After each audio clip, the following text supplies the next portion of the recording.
오늘 우리에게 주시는 하나님의 말씀은 고린도전서 1장의 말씀입니다.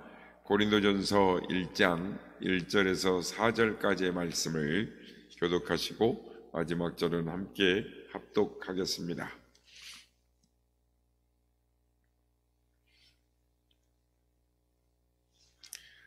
하나님의 뜻을 따라 그리스도 예수의 사도로 부르심을 받은 바울과 형제 소스데네는 고린도에 있는 하나님의 교회 곧 그리스도 예수 안에서 거룩하여지고 성도라 부르심을 받은 자들과 또 각처에서 우리의 주 곧 그들과 우리의 주 되신 예수 그리스도의 이름을 부르는 모든 자들에게 하나님 우리 아버지와 주 예수 그리스도로부터 은혜와 평강이 있기를 원하노라. 그리스도 예수 안에서 너에게 주신 하나님의 은혜로 말미암아 내가 너희를 위하여 항상 하나님께 감사하노니. 아멘. 할렐루야. 오늘도 우리와 함께 하신 주님을 찬양합니다. 그리고 새벽을 깨워 기도의 향연으로 나오신 모든 성도님들께 하나님의 은혜와 평강이 함께 하시기를 기원드립니다. 오늘부터 이제 어제까지는 구약 호세아서를 봤고요. 오늘부터 또 신약의 부분을 보려고 하는데 고린도 전서를 고린도 교회를 살펴보므로 또 우리 자신을 돌이켜보는 시간을 갖기를 소망합니다. 그래서 오늘부터 고린도 교회를 묵상하고자 합니다. 고린도는 지금의 이 그리스에 있는 도시로 헬라 상업의 중심지였습니다. 그래서 고린도에는 수많은 이 여행자들과 또한 상인들 그리고 오고 가는 많은 사람들의 그 필수 그러니까 교통 통로 중심지였습니다. 또한 고린도에는 이 치유의 신 아스클레피우스라든지 또는 태양의 신 아폴로라든지 또 미의 여신 아프로디테라는 신을 비롯해서 대표적인 그리스 신화에 나오는 이 12신을 섬기는 신전들이 있었습니다. 거대 상업 도시들이 의뢰 그러듯이 고린도도 역시 외부 문화에 굉장히 개방적인 문화였고 어떠한 부도덕한 풍습에 대해서도 이게 통제를 가하지 않는 그런 지역이었습니다. 특히 성문제는 그 사이에 이 도덕적 척도다라고 할 수 있는데 이 고린도는 성적으로 문란하기로 유명한 도시였습니다. 그러니까 한 예로 이 고린도 이제 코린트라고 하죠. 고린도 지역의 가장 높은 곳에 이 신전이 있었는데 그 미의 여신의 신전 아프로디테가 있는 그 신전이 있었습니다. 그리고 그 신전 안에는 이 1000여 명의 사제들이 있었는데 이들은 이 종교의 이름으로 이 매춘을 자해가는 이 여사제들 그러니까 매춘 행위를 하는 사람들이었습니다. 고린도가 성적으로 얼마나 문란했는지 그러니까 이 지중해 지역에 고린도 하면은 이 성적으로 문란한 곳에 이 대명사의 고린도라고 이렇게 같았습니다. 그래서 사도 바울은 제2차 전도 여행 시 이 고린도 지역에서 1년 반 동안을 머물면서 이 고린도 교회를 세우기 위해서 노력을 합니다. 복음 전파 사역을 하고 그곳에서 또 자기가 스스로 일을 하면서 장막을 짓는 일을 하면서 1년 반간을 자신의 이 자비랑 선교를 통해서 교회를 어렵게 세우게 됩니다. 그래서 바울은 주후 53년경에 고린도 지역을 떠나서 에베소 지역에서 복음을 집중적으로 전하다가 고린도 교회의 소식을 듣고 주후 57년경에 에베소 지역에서 이 고린도 전서를 쓴 것으로 역사가들은 말을 하고 있습니다. 이 사도 바울이 고린도 전서를 기록하게 된 동기가 몇 가지 있는데요. 첫째는 글로에라고 하는 이 고린도 교회의 여자 성도로부터 교회의 분쟁과 당파에 관한 소식을 듣게 됩니다. 두 번째는 고린도 교회가 당면한 여러 가지의 문제들, 그러니까 이를테면 당파, 4개 분파로 나눠지는 이 당파 외의 문제도 뿐만 아니라 교회 안에 이 분륜이 있었어요. 분륜 사건, 그리고 또 소송의 사건이 있었습니다. 그리고 혼인의 문제, 또 우상 제물의 문제, 또 여인들의 이 머리에 쓰는 수건의 문제, 그리고 성찬에 관한 문제뿐만 아니라 성령의 은사에 관한 문제, 그리고 이제 부활에 관한 문제, 또 헌금에 관한 문제, 헌금을 어떻게 할 건가, 또 외부에 또 헌금을 어떻게 할 건가에 대한 문제들, 여러 가지 관한 이 질문에 대해서 답을 하는 형식으로 쓰여진 편지가 이 고린도 전서입니다.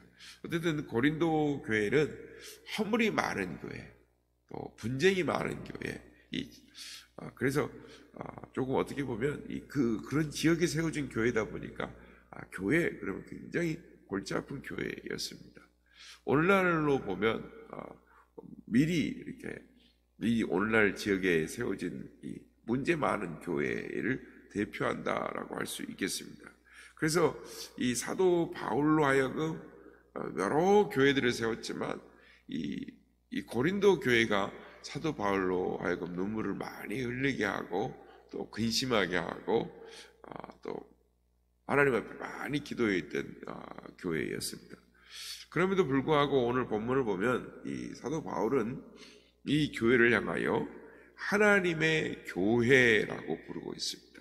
2절 말씀에 보면 고린도에 있는 하나님의 교회, 곧 그리스도 예수 안에서 거룩하여지고 성도라 부르심을 받은 자들에게 이렇게 말을 합니다. 그러니까 사도 바울이 교회를 어떻게 생각하고 있었는가를 이 말씀을 통해서 우리는 깨달을 수가 있는 것입니다.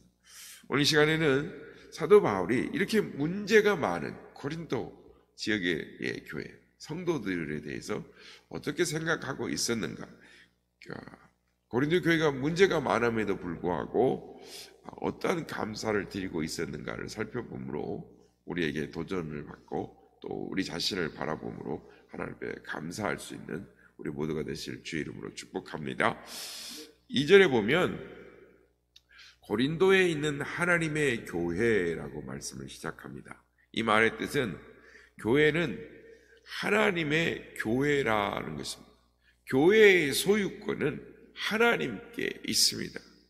고린도 교회는 사도 바울이 1년 6개월 동안 이 장막을 짜는 노력을 하며 각고의 노력 끝에 세운 교회이지만 결코 자신의 교회다라고 부르지 않고 하나님의 교회다라고 말을 합니다. 그렇습니다. 교회는 어떠한 경우에도 사람이 교회의 주인이 될 수 없습니다. 교회의 주인은 하나님이신 것입니다. 인간이 아무리 많은 수고를 하고 많은 물질을 들여 교회를 세웠다 할지라도 그것은 하나님의 종으로서 마땅히 해야 할 것을 한 것뿐입니다. 그런데 많은 이 목회자와 이 성도들이 이에 대한 바른 시각을 갖지 못하고 있는 것이 오늘날 교회의 문제인 것입니다. 그래서 이 노예 정치 문제, 교회 문제가 나오면 항상 교회의 주인이 누구인가에 대한 것으로부터 문제가 발단되는 것들을 우리가 보게 되는 것입니다. 교회를 개척한 목회자는 내가 얼마나 고생을 해서 세운 교회인데 라고 하면서 주도권을 내세우고, 그 교회 헌금을 많이 한 성도들은 자기의 공로를 내세우면서 자기들의 이 주장을 결코 내려놓지 않는 것입니다. 그래서 이 주도권 싸움으로 한국 교회는 항상 이 교회에 문제가 생기는 것입니다. 우리가 그것을 여러 차례 경험을 했지 않습니까? 이 주도권 싸움으로 극계하는 교회가 분쟁에 휩싸이고 또 빠져들고 마는 것입니다. 그러나 우리는 분명하게 알아야 합니다. 천지 만물을 창조하심으로써 그 소유권을 주장하실 분은 상천하지에 오직 하나님 한 분뿐이시다라는 것입니다. 또한 교회를 세우시는 분도 역시 예수 그리스도 우리 주님 한 분뿐이시다라는 것입니다. 우리가 세우는 것이 아니라 그 교회를 세우시기 위하여 목회자를 불러서 은사를 주시는 분도 하나님이시고, 교회의 재정을 위하여 재물을 얻을 능력을 주시는 분도 우리 주 예수 그리스도밖에는 없으시다라는 것입니다. 그러므로 교회를 세우시는 분은 우리의 주인 되신 예수 그리스도께서 하시는 것입니다. 우리는 주님의 뜻에 의해 부름을 받고 주의 선택에 의해 쓰임을 받는 주님의 종들일 뿐인 것입니다. 그런데 우리 인간들이 하나님과 그리스도 앞에서 교회에 대한 소유권을 주장하고 있다는 것이 얼마나 얼토당토 않는 모습이겠습니까? 물론 우리는 교회에서 주인의식을 가지고 봉사해야 합니다. 주인의식을 가지고 섬겨야 합니다. 그러나 교회의 주인은 어디까지나 하나님이심을, 우리는 하나님의 부르심을 받고 하나님의 선택받은, 하나님의 쓰임받은 하나님의 종들이라는 것을 항상 우리는 기억해야 하는 것입니다. 오늘 우리는 온갖 수고를 통해 세운 이 고린도 교회를 향하여 겸손하게 하나님의 교회, 하나님의 성도들이라고 부르고 있는 사도 바울을 통해서 이 땅의 모든 이 교회의 진정한 주인은 오직 한 분, 하나님뿐이시다라는 사실을 기억하는 우리가 되기를 바랍니다. 다음으로 사도 바울은 고린도 교회가 문제가 많은 교회임에도 불구하고 감사 기도를 드리고 있다는 것입니다. 우리가 사도 바울의 입장에 서 있다면, 아니 많은 문제가 있는 교회를 바라보면서 우리가 감사 기도를 드릴 수 있을까 생각해 보면 참 어렵다라고 고백할 수밖에 없습니다. 그런데 사도 바울은 그 고린도 교회의 소식을 듣고 감사 기도를 드리고 있다는 것입니다. 오늘 보면 4절 말씀입니다. 그리스도 예수 안에서 너에게 주신 하나님의 은혜로 말미암아 내가 너희를 위하여 항상 하나님께 감사하노니라고 말합니다. 사도 바울의 이 서신들을 보면 어느 교회나 어느 개인을 대하여든지가 먼저 감사의 조건을 발견하는 것을 봅니다. 그러니까 긍정적인 시각으로 바라봤다라는 것이죠. 좋은 점을 먼저 찾아보려고 했다는 것이죠. 부정적인 일들 속에서 하나님이 하시는 일들이 무엇인가를 바라보고 하나님의 뜻을 먼저 구했다라는 것을 우리는 사도 바울의 서신서에서 나오는 감사의 조건을 먼저 찾는 사도 바울의 모습을 보면서 그것을 우리는 깨닫게 되는 것입니다. 기도의 조건, 하나님이 어떤 기도를 하기를 원하신가를 살펴보는 사도 바울의 마음을 우리는 살펴보게 되는 것입니다. 사도 바울의 이런 모습을 통해서 우리가 깨닫게 되는 것은 우리가 자신의 일뿐만이 아니고 다른 사람들의 일들로 인하여서도 감사하는 것, 긍정적으로 바라보는 것, 그리고 기도의 제목을 찾는 것, 그것이 성도의 가장 귀한 덕목이다라는 것을 우리는 깨닫게 되는 것입니다. 상대방에게 문제가 많음에도 불구하고 항상 감사의 제목을 찾는 긍정적인 마음과 이 눈으로 바라보는 것, 그것이 주님을 따르는 성도가 가져야 할 가장 기본적인 마음과 자세다라는 것입니다. 성도 여러분, 우리는 우리 교회를 향하여 어떤 감사의 제목이 있습니까? 그리고 또한 성도들을 향하여 어떤 마음을 가지고 바라보고 계십니까? 하기는 사도 바울의 마음, 사도 바울의 시각과 사도 바울의 마음이 우리의 시각이 되고 우리의 마음이 되기를 소망합니다. 그것이 주님이 원하시는 것이고 주님의 마음을 품는 그런 진정한 주님을 따라가는 주의 종들의 자세인 줄로 믿습니다. 오늘 우리 사도 바울의 이 기도의 제목, 사도 바울의 마음을 바라보므로 우리 자신도 우리 자신을 돌아보며 그 본을 따라갈 수 있는 우리 모두가 다 되시기를 예수님의 이름으로 축복합니다.